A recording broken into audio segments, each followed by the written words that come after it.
사랑하는 영락교회 지체들에게 주 안에서 평화 인사를 전합니다. 오늘은 2025년 3월 6일 목요일입니다. 오늘의 묵상 본문은 마태복음 10장 34절로 42절까지의 말씀입니다. 오늘 본문 말씀 10장 34절부터의 말씀은 이렇게 시작합니다. 내가 세상에 화평을 주러 온 줄로 생각하지 말라. 화평이 아니라 검을 주러 왔노라. 너무나 유명한 말씀이죠. 검을 주러 왔노라. 보내심에 대한 마지막 말씀입니다. 사도들의 보내심에 대한 파송의 말씀 가운데 마지막 부분을 오늘 나누게 되는 것이죠. 내가 세상에 화평을 주러 온 줄로 생각지 말라. 화평이라고 하는 건 에이레넨, 우리 수없이 나눈 단어죠. 구약에 나오는 샬롬을 그대로 받은 겁니다. 우리 흔히 요즘에 이제 개신교가 많이 이제 타락하고 무너져서 이제 칩그레이스라고 그러잖아요. 이제 주님은 복 주시는 분이다. 복 달라고 기복신앙 이런 이야기를 하는데, 물론 우리가 복을 바라지 않는 사람이 없고 또 주님이 복을 주시겠다고 말씀하셨죠. 복을 받습니다. 그런데 복만 주시려고 오는 게 아니죠. 물론 복을 주시지만은 이 유대인들이 말하는 샬롬이라는 뜻 가운데, 유대인들 가운데에서의 화평이라는 의미에는 주님이 모든 걸 잘하게 해주실 거야. 형통의 길을 열어주실 거야. 이렇게 생각하는데, 주님이 오늘 말씀의 본질은 현상적인 것이 아니라 본질적인 것이 있다. 종교적인 것이 아니라 신앙의 핵심이 있다라는 걸 말씀하고 계시는 거죠. 그래서 그 말씀을 받은 자들은 이 말씀의 의미가 어렵지 않습니다. 너무 당연한 말씀이죠. 근데 그걸 받지 못하는 분, 현상적으로, 피상적으로 주님의 말씀의 본질을, 주님의 본질을 만나지 못하는 자들에게는 이 말씀이 굉장히 어렵고 충격적으로 받아들여지게 되는 거죠. 그래서 우리 여러 번 나누었지만은 주님이 이 세상 가운데 우리를 보내셨어요. 이 세상이라는 것은 마귀가 통치하는 세상입니다. 공중의 권세 잡은 자, 세상의 왕을 마귀라고 주님이 말씀하시죠. 마귀가 통치하는 것이 뭐예요? 주님이 통치하는 것이 하나님의 나라인 것처럼 마귀가 통치하는 것이 지옥이죠. 세상입니다. 그래서 지옥 가운데로, 죄된 세상 가운데 우리를 보내신 거예요. 세상과 다투라고, 세상과 싸우라고. 그래서 주님의 나라를, 우리의 믿음을, 우리의 성결함을 이루어가고 지키라고 말씀하시는 거죠. 또 우리의 공동체됨을, 교회의 하나됨을, 교회의 화목을 지키라고 보내신 겁니다. 두루두루 잘 지내, 좋은 게 좋은 거야, 이런 것이 아니죠. 그래서 갈등이 있을 수 있고, 우리 생명의 현상이라는 게 그렇잖아요. 세상 가운데 자라나는, 우리 지난 주일날 독수리 얘기 나눴잖아요. 독수리가 한번 세상을 날기 위해서 어린 시절 얼마나 이 힘든 도전의 삶을 사는지, 모든 생명이 다 그렇죠. 그런 것처럼 그 생명을 살아간다는 것, 생명을 꽃피운다는 것 자체가 싸움입니다. 전쟁이죠. 세상과 맞서서, 환경과 조건과 맞서서 싸워 나가는 거예요. 그런 의미죠. 화평이 아니라 검을 주러 왔다. 주로 검이라는 건 뭐에 쓰는 거예요? 전쟁할 때 쓰는 거잖아요. 그래서 주님이 그 검이 되어 주시겠다. 싸워서 이기게 해 주시겠다. 이 말씀을 주시는 거죠. 세상의 불의와 부조리와 전쟁과 갈등 속에서 살아가요. 그러니까 그것에 맞서고 싶고 그것이 부조리한 걸 다 압니다. 그것에서 아픔 가운데서 양심의 가책을 다 느껴요. 그런데 싸우지 못하는 거죠. 근데 주님이 싸우라고 말씀하시는 거예요. 그리고 주님과 함께 그 싸움에서 이길 수 있다고 말씀해 주시는 겁니다. 이게 주님과 함께하는 비밀이죠. 성스럽고 미쁜 다윗의 은사입니다. 주님이 함께 해주시겠다 이거죠. 검을 주다라는 말이 바레인이라는 말인데, 바레인이라는 말이 영어로는 to draw, to cast 이렇게 번역을 했습니다. 던진다는 얘기예요. 검을 던진다는. 검을 쭉 서서 나눠주는 게 아니라 검을 급히 던져요. 그러니까 얼마나 급박한 상황인가를 알 수 있겠죠. 싸움터예요. 싸움터인데 군인을 야 검 받으러 와 이렇게 하는 게 아니라 싸움의 현장에 검을 던져주는 겁니다. 그러니까 얼마나 급박하고 아주 절실한 싸움터 가운데 있는가라는 것을 말씀하고 계시는 거죠. 35절에 내가 온 것은 사람이 그 아버지와 딸이 어머니와 며느리가 시어머니와 불화하게 하려 함이니.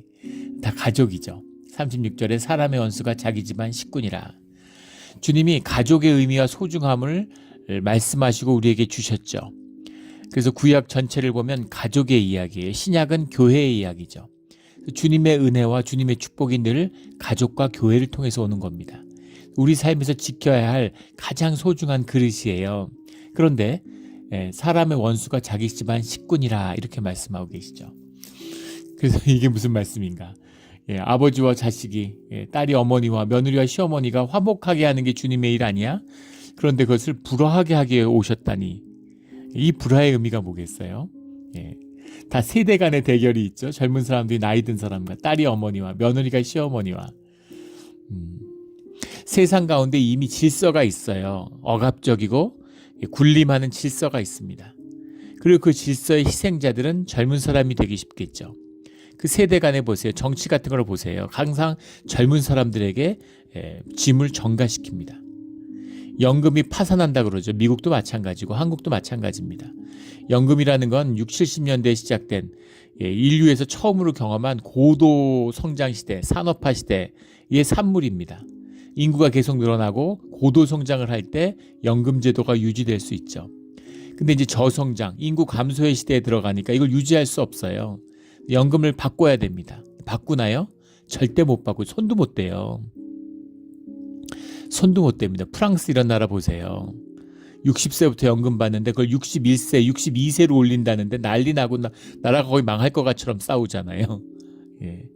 그런데 지금 젊은 세대들 언젠가 망하겠죠. 파산이 눈앞에 있어요. 지금 젊은 세대들은 지금 엄청난 돈을 거의 5분의 1의 돈을 연금으로 넣고 있다는데 한 푼도 못 받죠.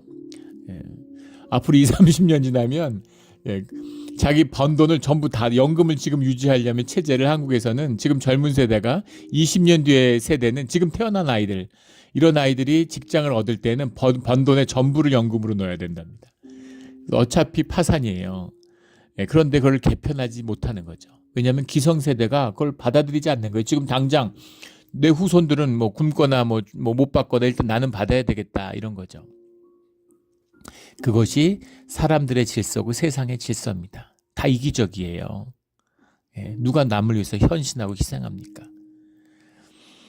그런 질서 가운데 억압되어 있고 눌려 있는 것, 이것이 세상입니다. 그리고 세상 질서 가운데 한 부분으로서의 가족이 있어요. 그런데 가족이 회복돼야 되죠. 근데 이것은 보다 본질적인 종말론적인 뜻을 함축하고 있습니다. 이 종교에 대한 말씀과 같은 것이죠. 가족이라는 것이 소중하지만 아무리 소중해도 가족은 세상에 속한 것이고 현상의 것이에요.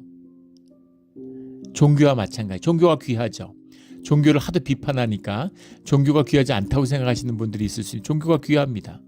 종교를 통해서 교회가 아무리 썩고 병들어도 교회 가운데서 은혜를 받고, 저도 처음에 교회에 크게 실망할 때가 많았어요. 그러나 교회에 나왔기 때문에 주님의 말씀을 만났고 복음을 만났고 주님과 함께 할 수 있었습니다. 정말 귀하죠. 그런데 종교가 신앙은 아니에요. 종교가 주님이 아니에요. 그건 그릇입니다. 옷이에요. 몸이 옷보다 중요하고 음식이 그릇보다 중요하죠. 그래서 그릇에 담았지만 음식을 취해야 되는 겁니다. 우리 그런 비유 여러 번 들었죠. 차 타고 친구 집에 갔는데 친구 만나려면 차에서 내려야죠. 말에서 내려야 됩니다. 도구예요. 수단이에요. 천국에 가면 가족이 없죠. 가족은 이 땅에 사는 그 끝입니다. 끝까지 가족이죠. 그래도 그것은 이 현상에서 끝나는 거예요. 그걸 뛰어넘어야 된다는 겁니다. 그래서 그걸 뛰어넘는 하나님이 아버지가 되고 하나님이 남편이 되고 하나님이 와이프가 되고 하나님 가운데서 자녀가 되고 아버지가 되고 이렇게 될 때만이 가족이 귀하고 복된 것이죠. 그것이 아니면 정말 가족이 원수고 가족이 저주예요. 예전에 교도소에서 한 앙케이트를 봤는데 네 인생을 파괴하고 너를 감옥에 이끌게 된 이유가 뭐냐? 95%가 가족 때문이라고, 부모 때문이라고 이야기했습니다. 그게 말이 되나요? 부모가 자식을 키우고 자식을 위해 희생했는데 자식을 망친 게 부모라는 거예요. 그런데 사실은 그렇다는 거죠.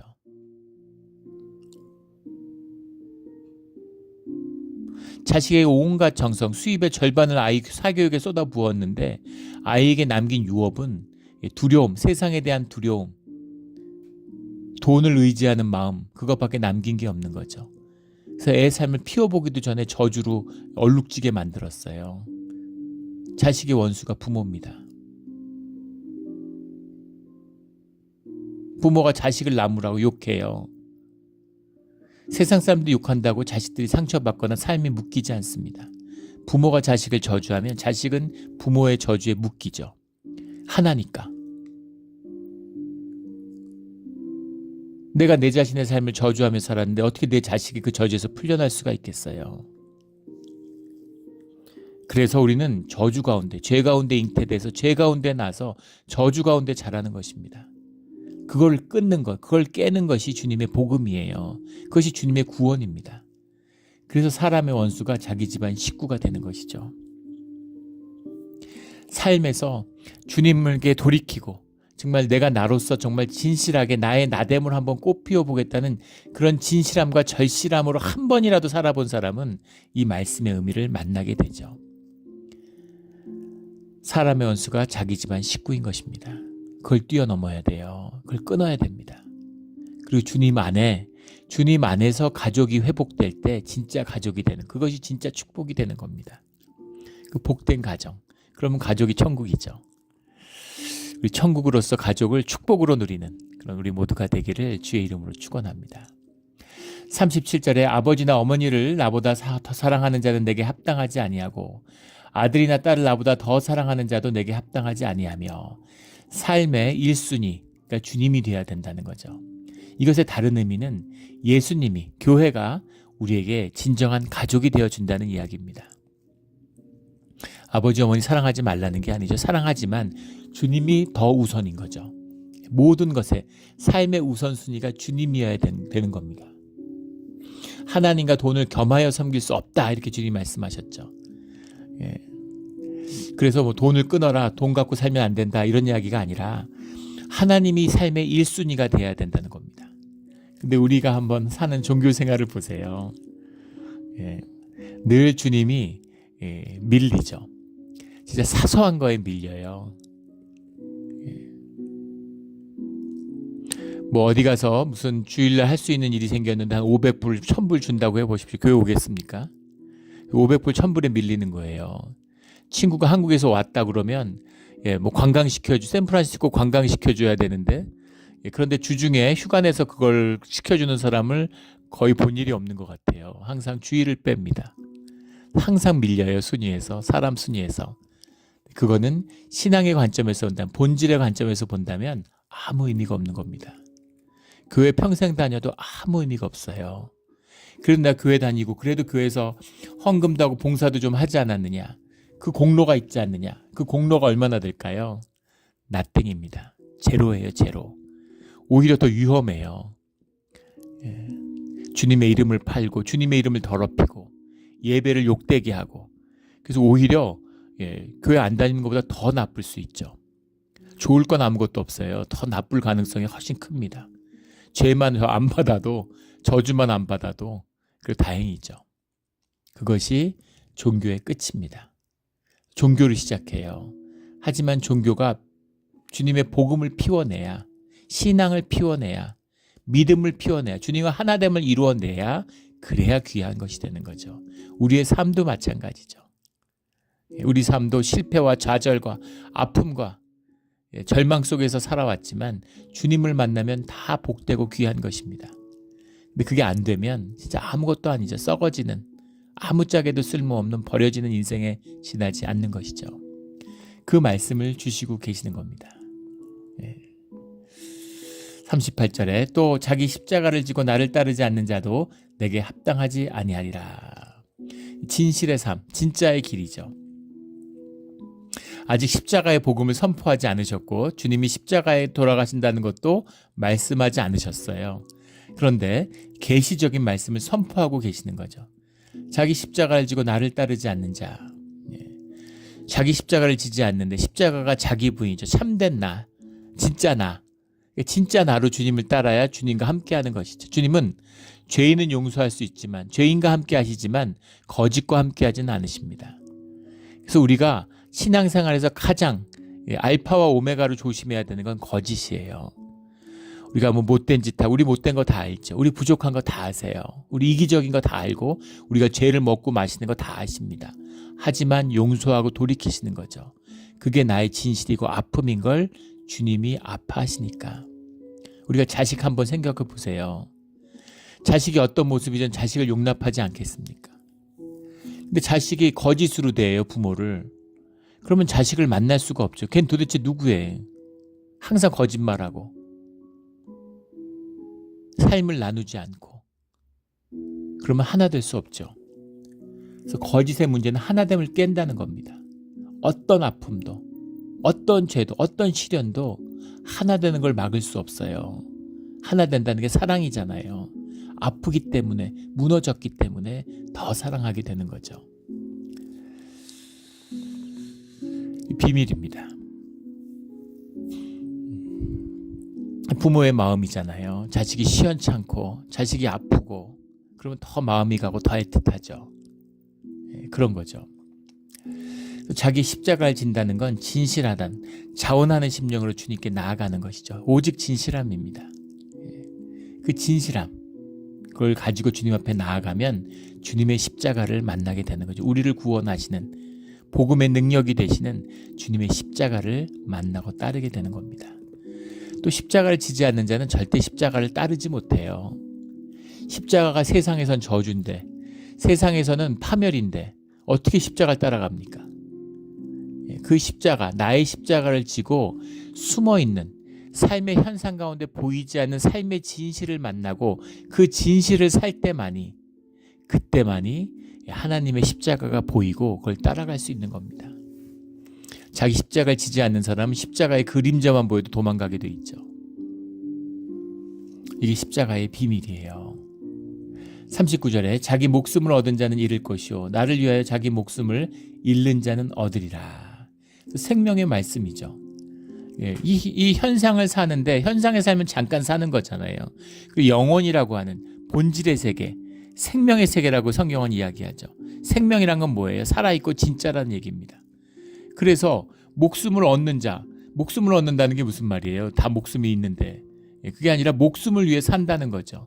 내 생존의 삶, 내가 나를 살기 위해서, 내가 나를 지키기 위해서 성을 쌓고 유리하고 피하고 두려움과 삶을 피하고 안일함과 편안함을 추구하고 성을 쌓고 진실을 막고 그러니까 뭐 해야 될 게 많잖아요.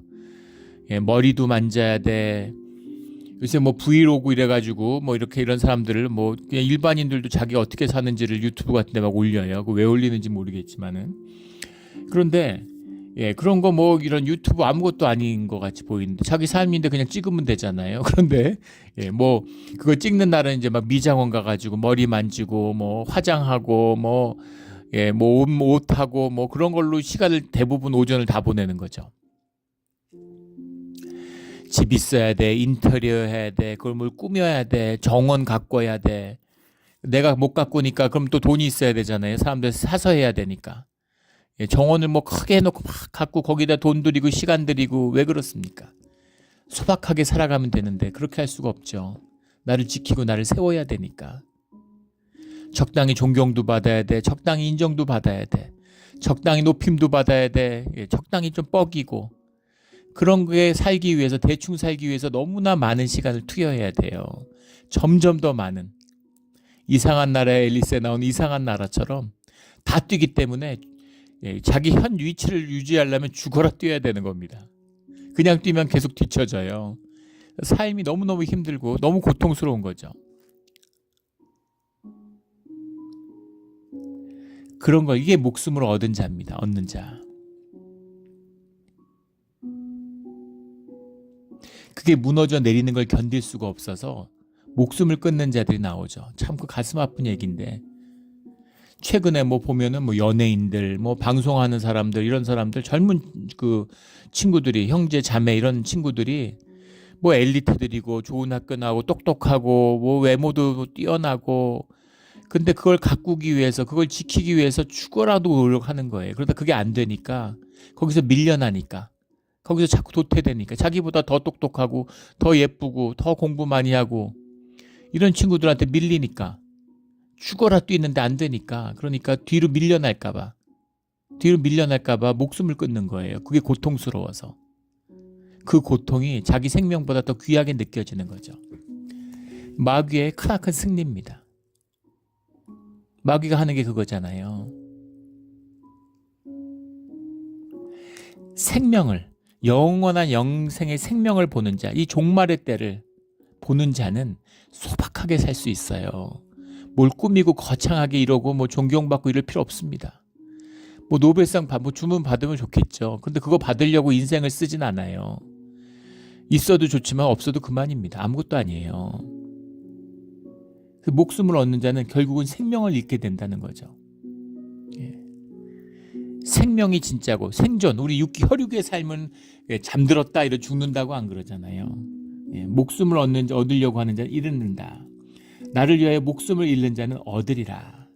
주님과 하나 되는, 주님 때문에, 오늘 위하여 이름으로 이라는 게 때문에라는 건데, 주님 때문에 목숨을 잃었는데 그럼 영생이죠. 바로 주님과 함께 하는데, 주님과 함께 하기 위해서 목숨을 던졌는데 그러면 당연히 생명을 얻지 않겠습니까? 생명을 누리며 살아가는 삶이 되는 거죠. 내가 나로 사는 삶이 살아가게 되는 거예요. 명예를 잃고 지위를 잃고 부를 잃고 이런 것은 사회적인 생명일 뿐이에요. 생존의 세계일 뿐입니다. 근데 그걸 잃으면 진짜 고통스럽고 죽을 것 같아요. 근데 그걸 잃어보면 죽지 않는 내가 있는 걸 만나게 됩니다. 그게 진짜 나고 거기서부터 진짜 내가 피어나는 거예요. 진짜 세상에 기쁠 일이 하나도 없을 것 같은데 근데 그때 기쁨을 되찾게 되는 겁니다. 기가 막힌 비밀이죠. 이 비밀을 만나는 말씀을 주고 계시는 겁니다. 40절에 너희를 영접하는 자는 나를 영접하는 것이요 나를 영접하는 자는 나를 보내신 이를 영접하는 것이니라. 영접이라는 말이 나오는데 데코메노스, 데케타이 이런 말이죠. 데코메노스, 영접하다. 영어로는 receive, 받아들이는 거죠. 그냥 받아들이는 겁니다. 이게 집안에 들이는 것, 식사에 초대하는 것, 이런 게 이제 데케타이라는 말인데, 너희를 영접하는 자는 나를 영접하는 것이다. 어떻게 그렇게 되나요? 주님과 우리가 하나기 때문에 그런 거죠. 한국에 지금 아직 정권이 바뀌었는데 주미대사가 임명 안 됐죠. 주미대사가 누가 되느냐 이런 거에 굉장히 관심들이 많아요. 한국에서는. 미국에서는 뭐 아무 관심 없지만. 그런데 왜 그렇게까지 대사가 중요한 걸까요? 그리고 주미대사가 오면 대통령이 만나고 대통령하고 이야기를 하는데 대통령이 똑같은 의전으로 나란히 앉아서 대합니다. 그래야 돼요. 근데 중국 같은 나라 보면 마치 자기 부하처럼 그 주석원 앞에 딱 앉아있고 저쪽에다가 이렇게 옆에 나란히 앉는 게 아니라 이렇게 대각으로 그렇게 앉히죠. 그런 게 이제 몰상식한 겁니다. 예의가 없는 거죠. 대사라는 게 정권 대사잖아요. 그 나라를 대표하고 그 나라의 대통령을 대신하는 거예요. 그러니까 그 사람을 대할 때, 미국 대사를 대할 때는 미국의 대통령을 대하는, 미국을 대하는 그 자세로 대하는 겁니다. 그러니까 환대하고 높이는 것이죠. 예의를 다 하는 것이죠. 이런 의미예요. 영접하는 겁니다. 그런데 주님과 우리가 하나니까 나를 영접하는 건 주님을 영접하는 거예요. 주님을 영접하면 그거보다 축복이 어디 있습니까? 주님이 함께 하시길 바라고 주님이 찾아오시길 바라는데 나를 받아들이면 주님을 받아들인 거예요. 가슴이 뛰지 않습니까? 엄청난 축복이에요. 내가 밥을 얻어먹어. 거지야 왜 어디 가서 자꾸 밥 얻어먹어? 근데 그게 축복이에요. 밥을 사는 사람에게. 나를 초대한 그 가정에 축복이 되는 겁니다. 그런 자부심과 긍지와 그런 실제가 주님 안에서 펼쳐진다는 거죠. 이게 말이 됩니까? 그런 은혜를, 그런 축복을 우리에게 더해 주셨다는 겁니다. 나를 영접하는, 나를 보내신 이를 영접하는 것이니라. 그리고 예수님을 영접하는 것이 하나님을 영접하는 것이고, 예수님과 하나님이 한 분 하나님이신 것처럼 우리가 그 한 분 하나님과 하나 되는 것이다. 이런 이름이죠. 41절에 선지자 이름으로 선지자를 영접하는 자는, 이름으로라는 말이 이제 에이스 오노마라는 말인데 in the name 이렇게 번역을 하죠. 이것이 이제 구약에 나오는 레쉑이라는 말을 그대로 받은 거예요. 무엇 때문에 이런 겁니다. 선지자 이름으로라는 말은 선지자 때문에, 선지자 때문에 선지자를 영접하는 자는 선지자의 상을 받을 것이요 의인 때문에 의인을 영접하는 자는 의인의 상을 받을 것이다. 예. 의인에게 주어지는 상을 의인을 영접하는 자가 받게 돼요. 이게 얼마나 말이 안 되는 것인지 현상적으로 아실 수 있겠죠. 예. 참전 군인, 미국에서 참전 군인에게 주어지는 최고의 명예가 명예훈장이죠. 예. 그 메달 오브 아너라고 하는 최고의 훈장이고, 한국에서는 태국 무공훈장이죠. 태국 무공훈장 받은 사람이 이제 얼마 안 되죠. 미국이 수백만이 죽고 뭐 1차 대전, 2차 세계대전에서 막 수십만 명이 죽으면서 전쟁을 하고, 아프가니스탄에서 20년 전쟁했는데 아프가니스탄 전쟁에서 명예훈장을 받은 사람이 없는 걸로 알고 있습니다. 저는 정확히는 모르겠지만. 근데 2차 세계대전에서는 여러 명 나왔죠. 근데 정말 엄청난 공을 세우는, 정말 부대를 구하고 전쟁의 흐름을 바꿀 만한 탁월한 공적을 세우지 않으면 명예훈장을 못 받아요. 그 뭐 파푸아 뉴기니아에서 진행되었던 그 동부 솔로몬 전쟁, 그 2차 세계대전 중에 치열한 전쟁이었습니다. 사실 거기서 결판이 나고 그다음부터 일방적으로 이제 일본이 두드려 맞았기 때문에 그 전쟁이 이제 대등한 국력에서 맞섰던 처절한 전쟁이었어요. 근데 그때 그 일본의 기지를 탈환했던 그런 전투 같은데 보면 정말 믿어지지 않는, 전쟁이 막 자기 부대가 다 몰살 위기에 몰렸는데 영웅적인 그런 병사가 나와서 그 하사였는데 그 한 번의 전투로 대위가 됐습니다. 이름이 기억이 안 나는데 그 사람이 그해 프로이센에서 독일에서 이민 온 사람이에요. 독일군으로 참전했어야 될 사람이 이민 와서 미군으로 징집이 된 겁니다. 근데 미군한테 들어가서 그렇게 그 맹렬하고 용감하고 전쟁을 잘한 거죠. 근데 일본군들의 그 요새 속에서 일본군 탈환하러 들어갔는데 땅을 파고 요새를 팠는데 처음엔 몰랐죠. 막 폭격을 하고 그러면 요새가 무너지는 줄 알았는데 모래주머니를 6m를 쌓았다든가, 그러니까 아무리 폭격을 해도 이게 안 되는 겁니다. 그리고 숨어 있고 전에 저항을 안 하니까. 그래서 가까이 군대가 오면 그때 막 이제 돌격을 하고 공격을 해갖고 많은 피해자가 나는 거죠.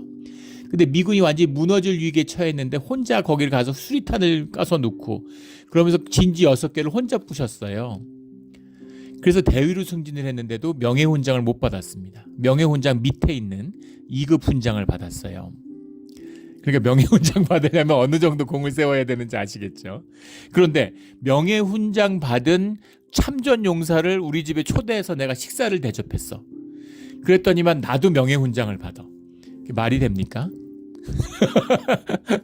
이게 말이 되나요? 누가 초대 안 하려고 그러겠어요. 미국은 최고의 영예인데 최고의 영예 받은 사람을 초대해서 식사 대접했더니 그랬더니 나도 명예훈장을 같이 받아? 그런 겁니다. 이게 어떻게 그럴 수 있을까요? 하나기 때문에 그럴 수 있는 거죠. 이 하나됨의 비밀이에요. 하나되라는 겁니다. 교회가 하나되면 부자와 가난한 자가 없어요.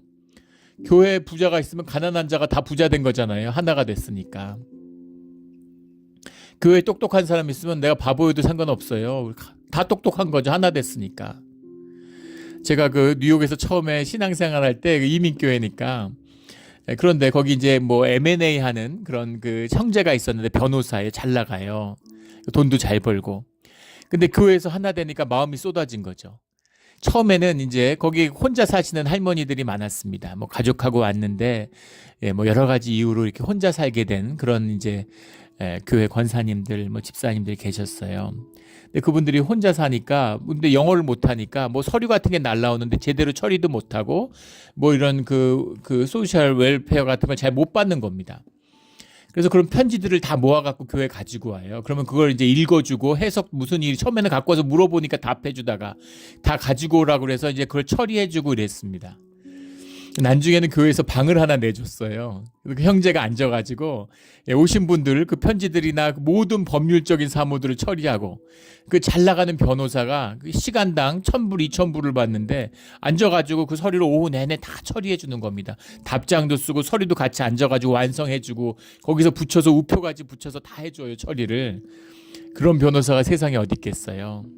그래서 이민 문제 뭐 이런 걸 처리하다가 나중에 떠나서 그 형제가 이제 이민 변호사가 됐다는 계속 주일마다 그 일을 하다가 나중에 잘 나가는 이민 변호사가 됐습니다. 그런데 M&A 변호사로서는 그렇게 잘 나가지 못했는데 이민 변호사로서는 독보적인 변호사가 됐다고 그러더라고요. 뉴욕에서. 마음이 쏟아지고 이민자의 아픔을 느끼는데 어떻게 독보적인 변호사가 안 될 수가 있겠어요. 돈 벌려고 좌부를 하는 사람과 어떻게 비교가 되겠습니까? 그런 사람이 있으니까 축복이죠. 교회에 아무 문제가 없습니다. 영어 못하고 서류 못해도 내 서류를 변호사가 봐주는데 뭐 더 얘기해 뭐 하겠습니까? 하나됨의 축복이죠. 의인의 이름으로, 선지자의 이름으로.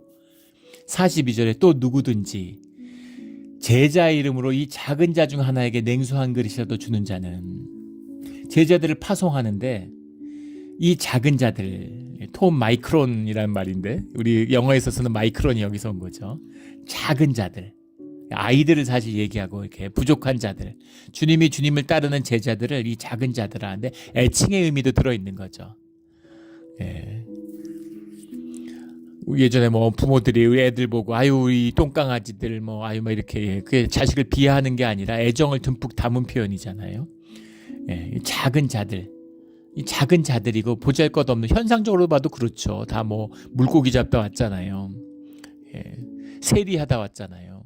그런데 이 작은 자들에게 냉수 한 그릇이라도 대접하는 자들이 있다면 이들 때문에, 그러면 내가 진실로 너에게 이르노니 그 사람은 결단코 상을 잃지 아니하리라. 하늘의 상을, 사도에게 주어지는 상을, 선지자의 상을, 의인의 상을, 하늘의 상을 절대 놓치지 않아 냉수 한 그릇이라도 대접한 사람은, 이것이 주의 자녀가 이 땅에서 누리는 축복입니다. 냉수 때문에 기쁜 게 아니죠. 냉수로 말미암아 나누어지는 그 하나됨 속에서 부어지는 주님의 축복, 하늘의 상으로 말미암아 기뻐하는 것입니다. 이 기쁨으로 살아가는 거예요.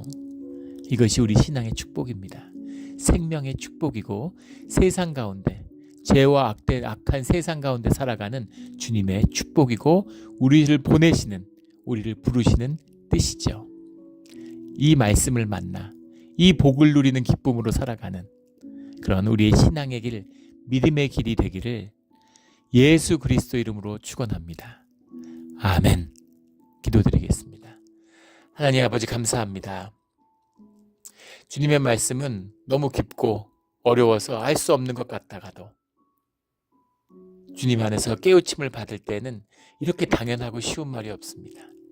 하지만 아무리 당연하고 쉬워도 주님, 우리가 살 수 없는, 우리가 받을 수 없는 말씀인 것도 잘 압니다. 주님 함께하여 주시옵소서. 주님과 함께함을 믿습니다. 믿음을 더하여 주시옵소서. 감사하며 예수 그리스도 이름으로 기도드렸습니다. 아멘.